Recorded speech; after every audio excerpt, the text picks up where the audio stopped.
People who forget what they read before they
Yeah.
26GG0032, 26GG0033, 26GG0034, 26GG0035, 26GG0036, 26GG0037, 26GG0038, 26GG0039, 25GG0242, Rebid, 25GG0243, Rebid, 25GG0244, Rebid, and 25GG0245. So please be informed that this activity is being live streamed via YouTube on the DPWH Second DO Procurement LS channel. Before we begin, may I request everyone to stand for a short prayer. Dear Lord, we are gathered today to conduct matters of business. Guide our hearts and our minds in the spirit of fairness, right thought and speech. Impart your supreme wisdom upon our activities so that our task may reach a successful conclusion. Thank you for being our source of guidance today. Amen.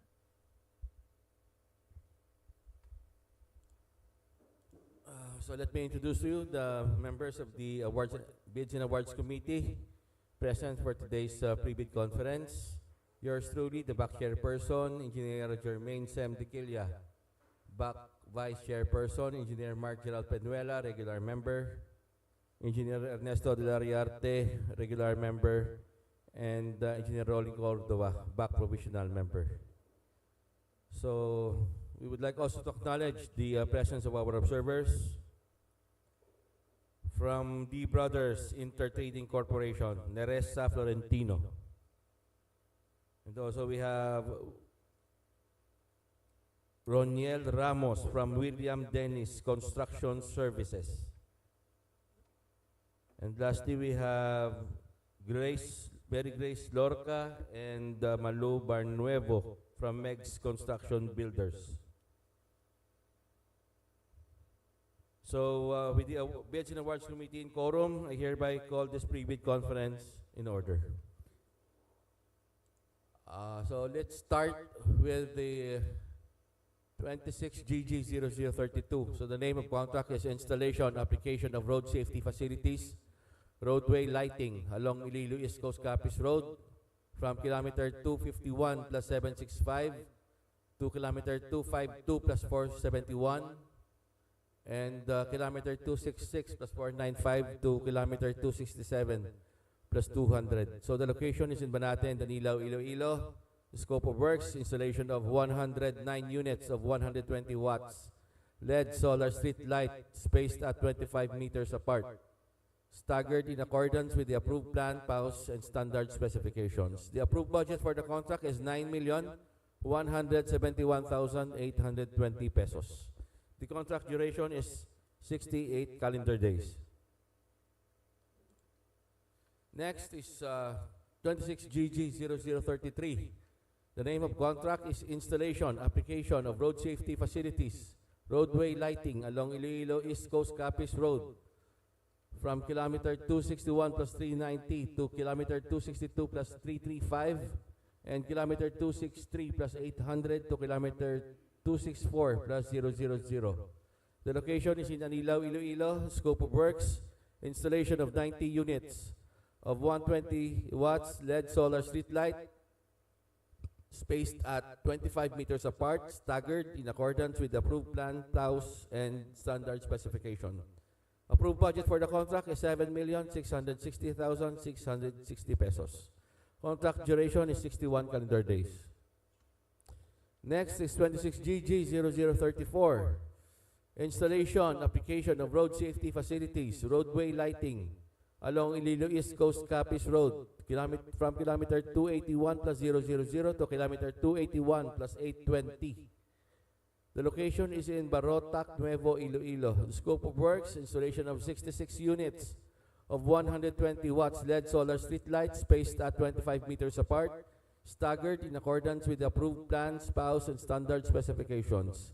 The approved budget for the contract is 5,570,320 pesos. Contract duration is 51 calendar days. Next is 26GG0035. Installation, application of road safety facilities, roadway lighting along Pasig Kalinog Road from kilometer 50 plus minus 765 to kilometers 50 plus 450.6. The location is in Pasig City, Iloilo, and the scope of works, installation of 102 units of 120 watts LED solar street light spaced at 25 meters apart, staggered in accordance with the approved plan, spouse, and standard specifications. The approved budget for the contract is 8,655,360 pesos. The contract duration is 65 calendar days. Next is 26GG0036. The name of contract is construction of road slope protection structure, Pasig San Enrique Garita Road, from kilometer 65 plus 589 to kilometer 65 plus 658. The location is in Barangay Garita, San Enrique, Iloilo. Scope of works, construction of 207 square meters road slope protection, 0.250 meter thick, which includes paved shoulder, lined canal, box culvert, street light, and metal guardrail as per approved plan, spouse, and standard specifications. The approved budget for the contract is 4,916,660 pesos. The contract duration is 95 calendar days.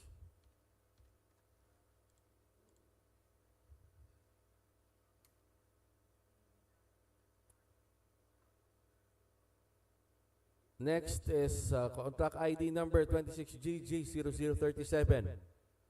Construction of concrete road, Poblacion Ilaya, Pasig City, Iloilo. From station 0 plus 000 to station 0 plus 355. Location is in Barangay Poblacion Ilaya, Pasig City, Iloilo. Scope of works is construction of 0.355 kilometer road, 5 meters wide and 0.23 meters thick. Includes installation of cross drainage, RCPC with flared type head wall, paved shoulder, and line canal as per approved plan, spouse, and standard specifications. Approved budget for the contract is 4,655,980 pesos. Contract duration is 40 calendar days. Next is 26GG0038. The name of contract is concreting of concrete road, Barangay Poblacion, Anilaw, Iloilo, from station 0 plus 000 to station 0 plus 300. Location, Barangay Poblacion, Anilaw, Iloilo. Scope of works, construction of 0.300 kilometer road, 5 meters wide and 0.23 meter thick, which includes installation of cross drainage, RCPC and RCBC, paved shoulder, and concrete line canal as per approved plan, spouse, and standard specifications. Approved budget for the contract is 4,802,000. The contract duration is 35 calendar days. Next is 26GG0039. Construction of road, Barangay Palok, Bigke, Dumangas, Iloilo. From station 0 plus 000 to station 0 plus 756.79. The location is in Barangay Palok, Bigke, Dumangas, Iloilo. Scope of works, construction of 0.65574 kilometer road, 5 meters wide and 0.23 meter thick, including installation of cross drainage, RCPC with flared type head wall, and concrete slope protection as per approved plan, spouse, and standard specifications. Approved budget for the contract is 9,604,000. Contract duration is 55 calendar days. Next is 25GG0242, Rebid. The name of contract is repair, rehabilitation of classrooms, Kinagaringan Elementary School, City of Pasig, Iloilo. Location is Barangay Kinagaringan, Pasig City, Iloilo. Scope of works, repair, rehabilitation of 14 classrooms, including architectural works, structural works, and electrical works, plumbing works, and the provision of classroom facilities and learning materials for teachers and students in accordance with the approved PAUS plans and standard specifications. The approved budget for the contract is 12,128,316 pesos and 78 centavos. Contract duration, 115 calendar days. Next is the contract ID number 25GG0243, Rebid. The name of contract is Construction of Classrooms, San Carlos Integrated School, Anilao, Iloilo. The location is in Barangay San Carlos, Anilao, Iloilo. The scope of works, construction of 1 2-story, 4-classroom building with toilets on both sides, including architectural, structural, electrical, and plumbing works with RC piles, and the provision of classroom facilities and learning materials for teachers and students in accordance with the approved PAUS plans and standard specifications. The approved budget for the contract is 15 million. Contract duration, 120 calendar days. Next is contract ID 25GG0244, Rebid. Construction of classrooms, Akwit Elementary School, Barotac, Nuevo, Iloilo.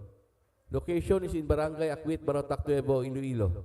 Scope of works, construction of 1 unit, 1-story, 2-classroom building with toilets including architectural works, structural works, electrical works, and plumbing works, which includes provision of classroom facilities and learning materials for teachers and students in accordance with the approved PAUS plans and standard specifications. The approved budget for the contract is 6 million pesos. Contract duration is 80 calendar days. Next contract ID is 25GG0245. The name of contract is Rehabilitation, Major Repair of Damaged Abutment B, Protection of Aglalana Bridge, B00195PN, along Iloilo Capiz Road, New Route, Barangay Aglalana, Pasig, Iloilo. The location is in Barangay Aglalana, Pasig, Iloilo, and the scope of works, repair and rehabilitation of the damaged slope protection structure at Abutment B, which includes installation of gabions, protection works, as per approved PAUS plans and standard specifications. Approved budget for the contract is 4,462,160 pesos. The contract duration is 105 calendar days. So for the reminders, Hello. Reminder, Section 17 of bid data sheet. Only authorized liaison officers whose name appears in the contractor's registration certificate with the presentation of his or her ID duly signed by its construction firm shall be allowed to purchase and submit or drop bidding documents. For our schedule, the deadline of submission of bids is on March 17, 2026 at exactly 10 a.m. Number of copies of bid proposal. Bidder shall submit 1 original and 2 copies of both the first envelope containing the technical component of the bid and the second envelope containing the financial component of the bid. And the place for the submission is in Bidding Room, DPWH, Iloilo 2nd, DEO. For Class A documents, legal documents, valid field GIPS registration certificate, platinum membership, on all pages as per GPPB Resolution Number 15 Series of 2021.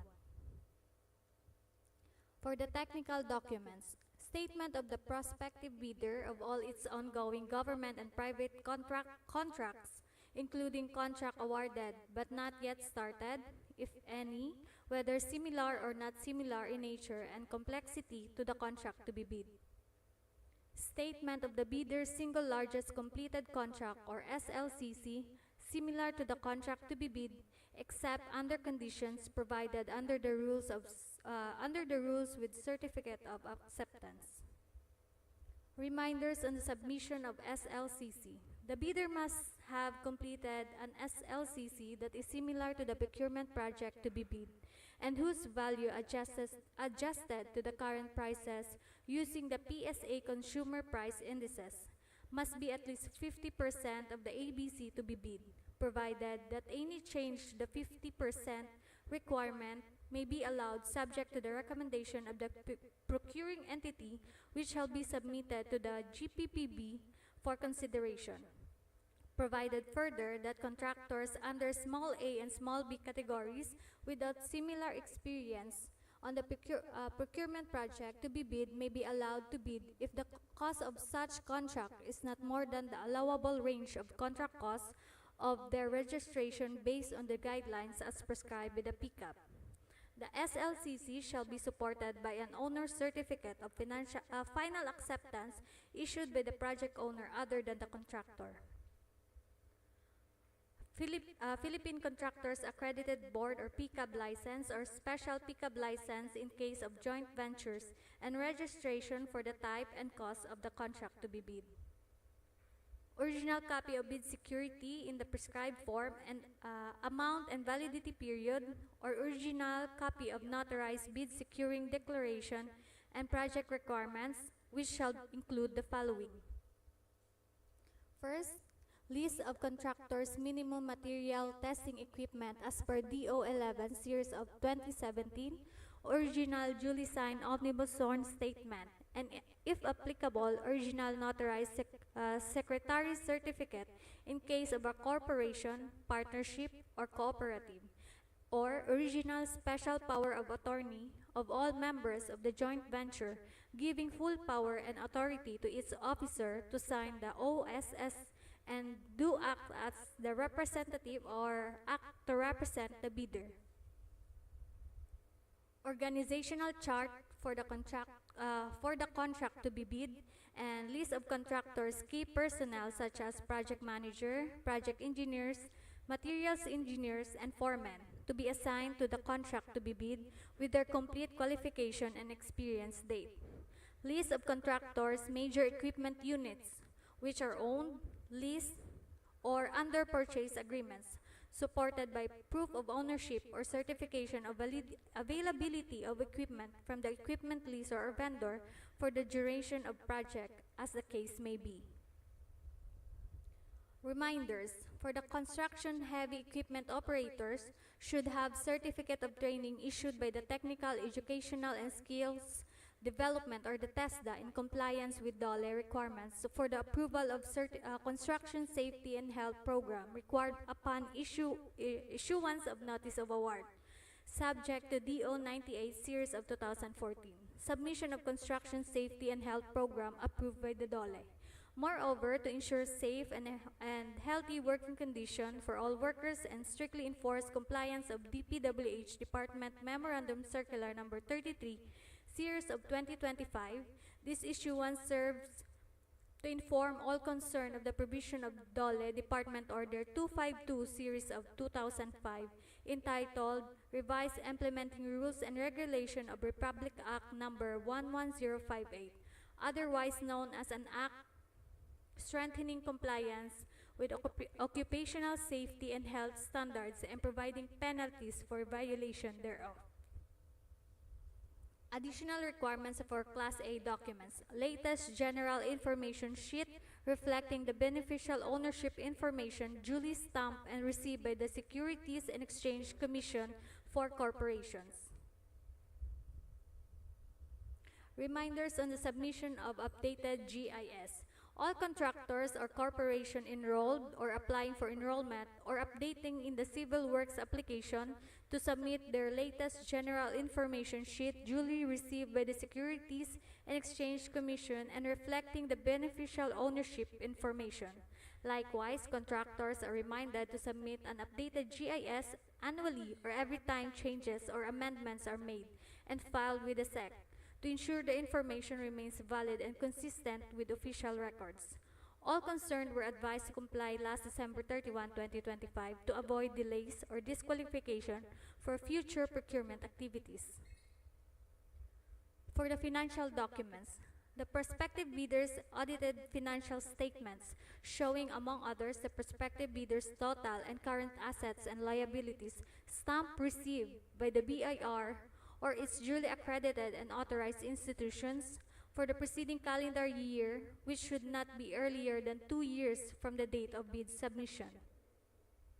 The prospective bidders' computation of net financial contracting capacity or the NFCC. Submission of NFCC reminders. The computation of bidders' NFCC must be at least equal to the ABC to be bid calculated as follows. NFCC equals to current asset minus current liabilities times 15 minus the value of all outstanding or uncompleted portions of the projects under ongoing contracts, including awarded contracts yet to be started, coinciding with the procurement project to be bid. The value of the domestic bidder's current assets and current liabilities shall be based on the latest AFS or the audited financial statements submitted to the BRI, duly received or proof of submission to the BIR. For valid joint venture agreement, if applicable, duly signed joint venture agreement in accordance with RA number 4566 and its IRR in case a joint venture is already in existence, or duly notarized statements from all the potential joint ventures partners stating that they will enter into and abide by the provisions of the JVA in the instance that the bid is successful. Note, for manual submission of bids, the technical documents is preferably book-bounded. The contents of the technical documents is preferably numbered consecutively in the right-hand top margin and signed below page under a number by duly authorized representative for both manual and electronic submission of bids. Any missing, incomplete, or patently insufficient documents in the required checklist is a ground for outright rejection, non-complying of the bid. Contents of the second envelope, the financial proposal. First, original of duly signed and accomplished financial bid form, original of duly signed bid prices in the bill of quantities, duly accomplished detailed estimates form, including the summary sheet indicating the unit prices of construction materials, labor rates, and equipment rentals used in the coming up with the bid, and cash flow by quarter. Note, for manual submission of bids, the financial documents is preferably book-bounded. The contents of the financial documents is preferably numbered consecutively in the right-hand top margin and signed below page number by duly authorized representative for both manual and electronic submission of bids. Any missing, incomplete, and patently insufficient document in the required checklist is a ground for outright rejection, non-complying of the bid. Common reason for rejection of bids, ineligibility, and post-disqualification of bidders. First, failure to submit the original copy of the security bond certified by the Insurance Commission indicating the name of project, the procuring entity, and the name of contractor. Next, shorter bid validity and bid security validity period, and overlapping of pledge, equipment, and committed key technical personnel. Next, failure to indicate the validity of bid in the bid form, late submission of bid, and failure to submit supporting documents such as certification of availability of equipment from the equipment leaser or vendor for the duration of the project if equipment pledge is to be leased or purchased. Negative slippage of at least 15% in any one project, or negative slippage of at least 10% in each 2 or more contracts, and unsatisfactory CPES rating. Common errors in the submission of bids. First, single proprietor. Signatory should be the owner or proprietor only. For corporation and cooperative, board secretary certificate and board resolution. For joint venture resolution or agreement. And for partnership, as indicated in the articles of partnership. For the bid security, bid validity period is 120 calendar days from the date of submission of bids. Bid security validity period is 120 calendar days from the date of submission of bids. The bidder shall submit a bid securing declaration or any form of bid security enumerated below. For cash or cashier's manager's check issued by the universal or commercial bank, the amount should not less than 2% of the ABC. For bank draft, guarantee, or irrevocable LC issued by the universal or commercial bank, the amount not less than 2% of ABC, and for security bound callable upon demand issued by a security or insurance company duly certified by the Insurance Commission as authorized to issue such security, 5%, not less than 5% of the ABC. For the bid evaluation, the financial component of the bids of each past bidder shall be evaluated using non-discretionary criteria, including arithmetical corrections for computational errors, and thus determine the correct total calculated bid prices. The BAC shall automatically disqualify any total calculated bid price which exceeds the ABC. The following factors are to be considered in the evaluation of the bid prices. First is the completeness. No price in required item non-responsive, indicating a zero or a dash free to the government. All prices are deemed to include all taxes. Bids not addressing or providing all the required items in the bidding documents, including where applicable BOQ, shall be considered non-responsive. For the arithmetical correction, bid prices in figures versus words prevail. Total price per item versus unit price per item, unit price prevails. Total price versus actual sum of component items, actual sum prevails. Unit cost in detailed estimate versus unit cost in BOQ, BOQ prevails. If above ABC, disqualified. Verification, validation, and ascertainment of statements made and documents submitted for the post-qualification. Legal requirements, licenses, certificates, permits, agreements, and inclusion in any blacklist. Technical requirements. Key personnel minimum work experience requirements should be satisfied. Availability and commitment of major construction equipment. Failure of the prospective bidder to state a complete technical description of the pledged equipment and the specific location, whether owned, leased, or under purchase agreement, shall result in the bidder's automatic disqualification for award of contract and for the feature of its bid security per DO number 58 series of 2012. For post-qualification, technical requirements, performance in ongoing government and private contracts. First, negative slippage of at least 15% in any one project, or negative slippage of at least 10% in each of two or more contracts. Failure of the contractor to commence repair works and complete ongoing contracts in the prescribed date after receipt of the notice of defects and deficiencies. Failure of the contractor to commence repair works on contracts with pending certificates of acceptance in the prescribed date after receipt of the notice of defects and failures. Substandard quality of works or unsatisfactory performance per contract per condition at the term of inspection.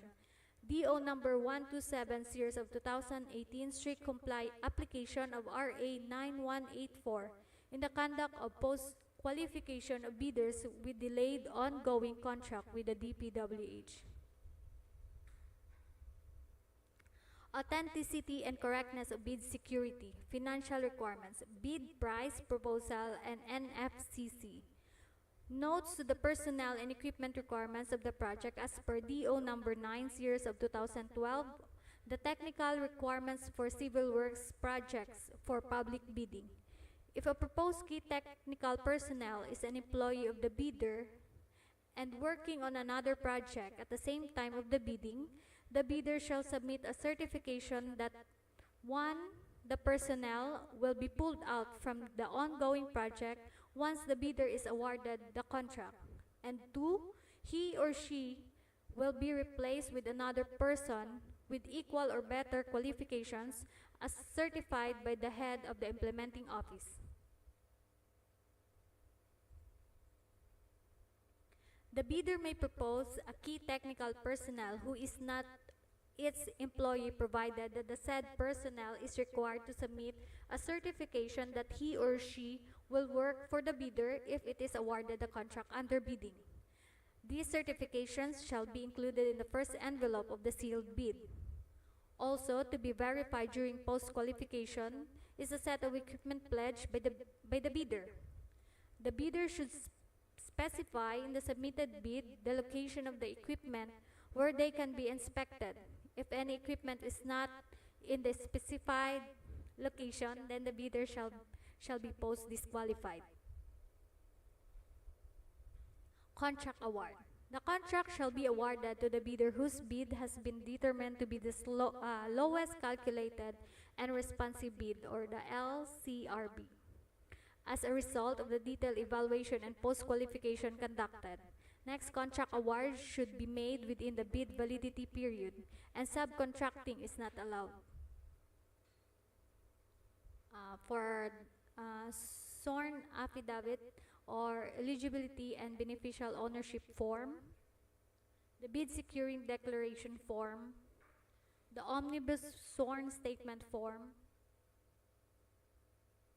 and the performance securing declaration form. Bid form. Thank you. Do we have any questions, clarifications coming from our observers?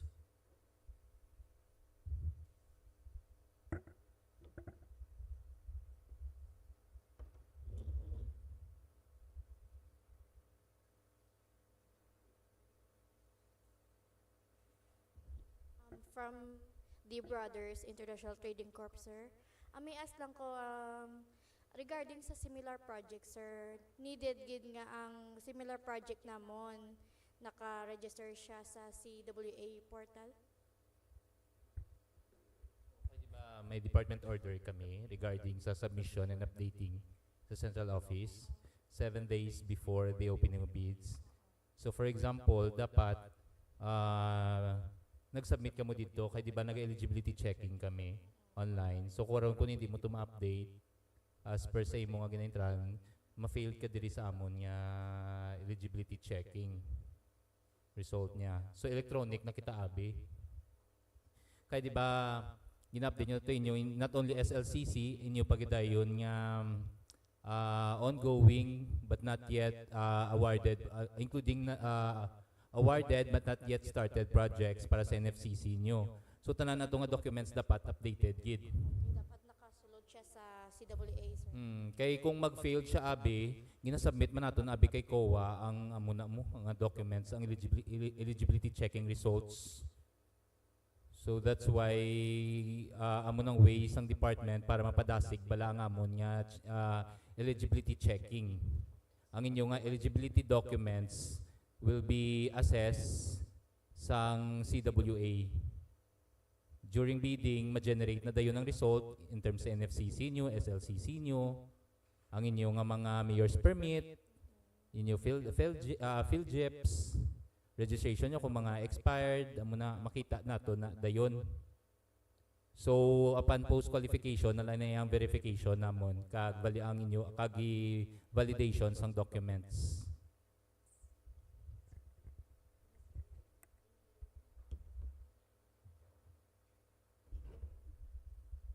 Can we respectfully ask about the rebid of those projects? We may know some of the reasons, or it has something to do with the technicalities or the geographical location of the projects. As per locations, tanan ma'am, no? Okay, so from 26GG 0032, sige be, flash ano. Rebid projects only, sir. Yeah, we may know the reasons why it is being rebid. Okay. So as per last namon nga ano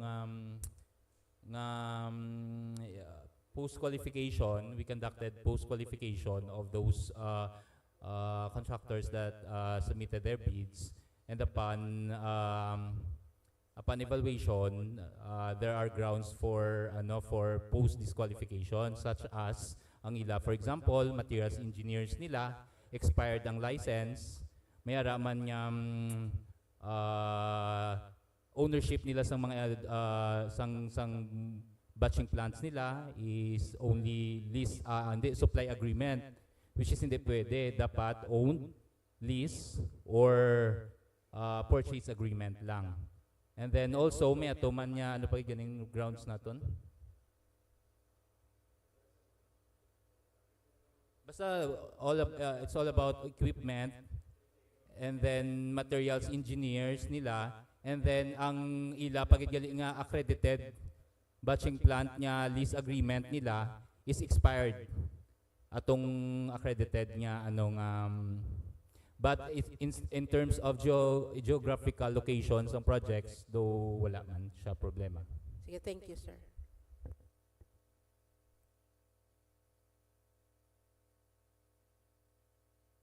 Good afternoon, sir.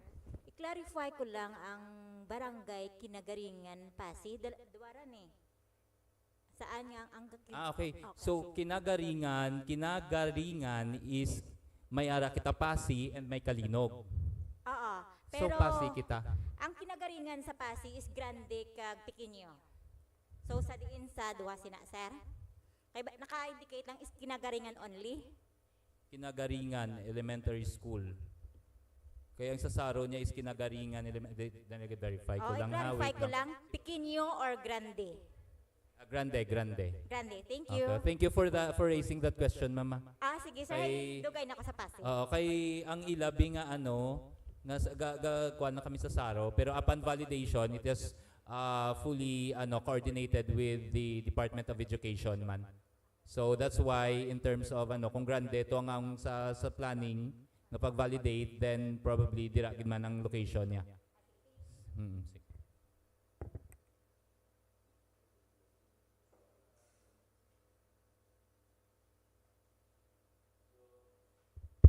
Any more questions? So hearing none, I call this pre-bid conference adjourned. The time is 3 o'clock in the afternoon.